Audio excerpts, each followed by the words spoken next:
तो शेष जाए लढ़ी भारत हारू हारू जितला इंग्लैंड कहले इंग्लैंड बैटर जो रूट कहले मु शेष जाए रही इंग्लैंड को मैच जितेली 4 विकेट्रे मुझे आउट होता एणिक मैच हारी जाता इंग्लैंड दल कारण जो रूट भी जानी पिच एत सहज नाला बैटिंग कार्डिफ मैदान में जो रूट को भी 133 बल लगिगला 99 रन करने 233 रन भारत ऑल आउट होता प्रथम बैटिंग करके 234 रन टार्गेट थिला इंग्लैंड आगे द्वितीय ओडीआई मैच जितने इंग्लैंड भावुला अति सहजरे टार्गेट चेस कर सीरीज को 1-1 बराबरी कर किंतु जसित बुमरा दमदार बॉलिंग करके ओपनर बेन डकेट को नहीं गले आरंभरू एणिक प्रसिद्ध किसना आउट करदे द्वितीय ओपनर जैकब बेथेल को 4 रन बेन डकेट तो खाता भी खोली पारे प्रथम ओवर प्रथम बॉल में बुमरा कैच आउट करदे बेन डकेट को बुमरा आज बैटिंग भी दमदार करते साकिब महमूद को गोटे ओवर में दमदार 18 रन मारी बुमरा जिते भारत मुस्किल स्थिति था बुमरा 3टा चौका गोटे छक्का मारी गोटे ओवर साकिब को यहीटा गोटे गुरुत्वपूर्ण इनिंग्स थिला बुमरांकर कारण जितेबाला set batsman Virat Kohli out होते 31 ओवर से भारत 178 रन था प्रथम बैटिंग करके आ 3टा विकेट हरई विराट कोहली दमदार 66 बॉल 65 रन करके आउट हेले जोफ्रा आर्चर ओवर तापर तो आगामी 15 रन भारत 4टा विकेट पड़ा एक तो ईशान किशन भी आज किसी करें 1 रन कर आउट होते वाशिंगटन सुंदर भी 2 रन बाकी मिडिल ऑर्डर में शिवम दुबे खाता खोली पारे अक्षर पटेल भी मात्र 1 रन करते केवल श्रेयस अय्यर एकमात्र सेट बैटर थे आउ 54 रन कर बैटिंग करते बाकी मिडिल ऑर्डर कहीं भी साथ देलेनी श्रेयस्कर से बुमरा आसिक दमदार 20 रन मारे मात्र 13 बॉल भारत स्कोर को 232 रन पहुंचाई 23 ओवर बुमरा जदि श्रेयस रही था भारत 280 आड़े जाता किंतु श्रेयस अय्यर आउट होगले श्रेयस अय्यर 66 रन करके आउट हेले 71 बॉल जिते भारत 232 रन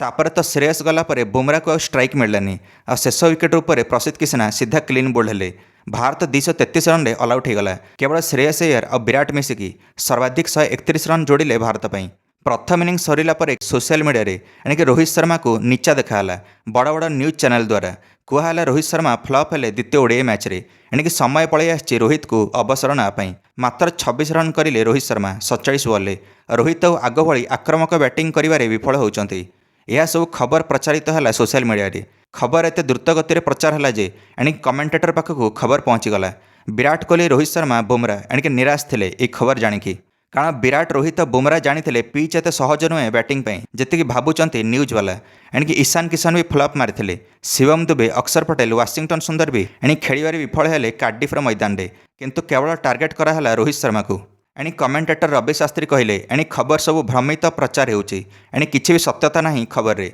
से बॉलिंग बेले भारत बॉलर्स माने देखईदेले समालोचक मानक इंग्लैंड दिग्गज बैटर्स माने भी एथिरे फ्लॉप मारिबे इंग्लैंड 2 ओपनर गलापर अधिनायक हैरी ब्रुक ये मध्य फ्लॉप मारिले आजिर मैच रे हैरी ब्रुक को गोटे एमिति बाउंसर पकेले गुन्नर ब्रार जो थे हैरी ब्रुक सीधा कैच दे बसिले कीपर हाथ में आ निजे ही पड़गले एणिक पूरा नियंत्रण हराई बसिले हैरी ब्रुक आ 16 रन करके आउट हेले भारत पाखे गोटे बॉलर शॉट थिला वाशिंगटन सुंदर बैटिंग बड़े इंजोर्ड थे आ पड़िया बाहर को पड़ते यहीटा भारत को भारी पड़ा हेले भारत हार मानलानी निजर 5टा बॉलर सहित बॉलिंग कला नंबर 6 बॉलर भारत पाखे नाला बैटिंग रे फ्लॉप थिबा शिवम दुबे आज बड़ विकेट नेले एणिक सेट बैटर सैमकरन को कैच आउट करदे शिवम दुबे सैमकरन घातक सब्यस्त होते आ 26 रन कर कैच आउट हेले दमदार कैच धरिले ईशान किशन को स्टंप पाखे छिड़ा रोहित शर्मा कहते आउ से कारीगर सब्यस्त है दमदार कैच धरिले सैमकरन ईशान किशन दर्शक बंधु मैंने जदि रोहित शर्मा अवसर नहीं था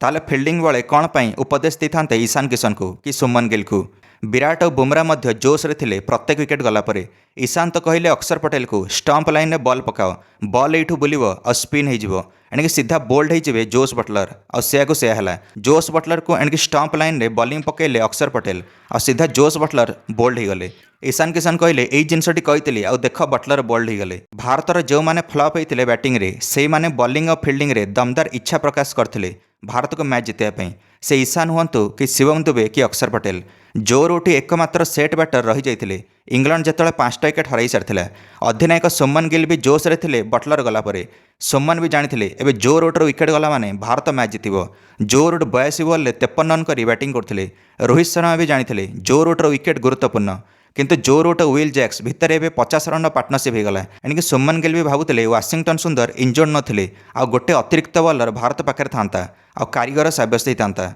कारण से 5टा बॉलर को रोटेट कला बेले बहुत ही असुविधा होता बिना ब्रेक नहीं ये 5टा बॉलर बॉलिंग करते हेले भी गुर्नर ब्रार निज तृतीय स्पेल आसिले और दमदार कैच आउट करदे विल जैक्स को ୱିଲ୍ ଜ୍ୟାକ୍ସ 30 ରନ୍ କରି ପାଭିଲିୟନ୍ ଗଲେ। ଜୋ ରୁଟ୍ ଏବେ ଚିନ୍ତାରେ ଥିଲେ ୱିଲ୍ ଜ୍ୟାକ୍ସ ଗଲା ପରେ, କାରଣ ଏବେ ହିଁ ଭାରତ କମ୍ବ୍ୟାକ୍ର ଇଚ୍ଛାରେ ଥିଲା। ଆହୁରି 30 ରନ୍ ଦରକାର ଥାଏ 52 ବଲ୍ରେ। ଦର୍ଶକ ବନ୍ଧୁମାନେ ଗସ୍ ଆଟକିନ୍ସନ୍ର ଗୋଟେ କ୍ୟାଚ୍ ଉଠିଥିଲା ବୁମ୍ରା ଓଭରରେ, କିନ୍ତୁ ଫାଇନ୍ ଲେଗ୍ରେ ଫିଲ୍ଡର ନଥିଲେ ଆଉ ବଞ୍ଚିଗଲେ ଗସ୍ ଆଟକିନ୍ସନ୍। ବୁମ୍ରା ଓ ଗିଲ୍ ବି ଜାଣିଥିଲେ ଯେଉଁଦିନ ଦିନ ନଥିବ ସେହିଦିନ ଯେତେ ଚେଷ୍ଟା ସତ୍ତ୍ୱେ ଭାଗ୍ୟ ସାଥ ଦେବନି, ଆଉ ସେୟାକୁ ସେୟା ହେଉଥିଲା। ଶେଷ ଆଡ଼କୁ ମ୍ୟାଚ୍ ପଇଲା ଆଉ ତା ସହିତ ବଲର ଗସ୍ ଆଟକିନ୍ସନ୍ ଶେଷ ଆଡ଼େ ବ୍ୟାକ୍ ଟୁ ବ୍ୟାକ୍ 2ଟା ଚୌକା ଲଗାଇ ଇଂଲଣ୍ଡ ପାଇଁ ୱିନିଂ ସଟ୍ ମାରିଲେ ଆଉ 4 ୱିକେଟ୍ରେ ଇଂଲଣ୍ଡ ଜିତିଲା 45 ଓଭରରେ ଦ୍ୱିତୀୟ ଓଡ଼ିଆଇ ମ୍ୟାଚ୍। ଭାରତ ଲଢ଼ିଲା ଶେଷ ଯାଏଁ। ସିରିଜ୍ଟି 1-1ରେ ବରାବରି ହେଲା। Joe Root player of the match ପାଇଲେ 99 ରନ୍ କରିକି ଆଉ ନଟ୍ ଆଉଟ୍ ଥିଲେ ଜୋ ରୁଟ୍। ଭାରତ ପାଇଁ ଶ୍ରେୟସ ଅୟ୍ୟର ସର୍ବାଧିକ 66 ରନ୍ କରିଥିଲେ ଆଉ ବିରାଟ କୋହଲି 65, ଅଧିନାୟକ ଶୁଭମନ ଗିଲ୍ 31 ରନ୍। ଏବେ ଅନ୍ତିମ ଓଡ଼ିଆଇ ମ୍ୟାଚ୍ ଅଛି ଜୁଲାଇ 19ରେ, ଯାହାକି ନିର୍ଣ୍ଣାୟକ ମ୍ୟାଚ୍ ହେବ। ଏଣିକି ଭାରତ ଯଦି ଅନ୍ତିମ ଓଡ଼ିଆଇ ମ୍ୟାଚ୍ ଜିତୁଛି ତାହେଲେ ସିରିଜ୍ ଜିତିବ। ଜୋ ରୁଟ୍ ମ୍ୟାଚ୍ ପରେ କହିଲେ ଏତେ ସହଜ ହେବନି ଭାରତକୁ ଅନ୍ତିମ ଓଡ଼ିଆଇ ମ୍ୟାଚ୍ରେ ହରାଇବା, କାରଣ ଲର୍ଡସର ମଇଦାନରେ କଡ଼ା କମ୍ପିଟିସନ୍ ହେବ ତୃତୀୟ ଓଡ଼ିଆଇ ମ୍ୟାଚ୍ରେ। ତ ରୋହିତଙ୍କ ଫ୍ୟାନ୍ସ ଏବେ ଅପେକ୍ଷାରେ। ଲର୍ଡସ ମଇଦାନରେ ରୋହିତ ଓପନିଂରେ ଆସି ଏଣିକି ସବୁ ସମାଲୋଚକମାନଙ୍କୁ ଜବାବ ଦେବେ ଆଉ ଦେଖାଇଦେବେ 2027 ଓଡ଼ିଆଇ ବିଶ୍ୱକପ୍ ନ ହାତେଇବା ଯାଏଁ ରୋହିତ ଥମିବେନି। ନା କ'ଣ କହୁଛନ୍ତି? ନିଶ୍ଚୟ ମନ୍ତବ୍ୟ କମେଣ୍ଟରେ ଦେଇ ଭିଡ଼ିଓକୁ ଲାଇକ୍ ଆଉ ଚ୍ୟାନେଲକୁ ସବସ୍କ୍ରାଇବ୍ କରିଦେବେ। ସମସ୍ତ କ୍ରିକେଟ୍ ଅପଡେଟ୍ସ ପାଇଁ ଧନ୍ୟବାଦ।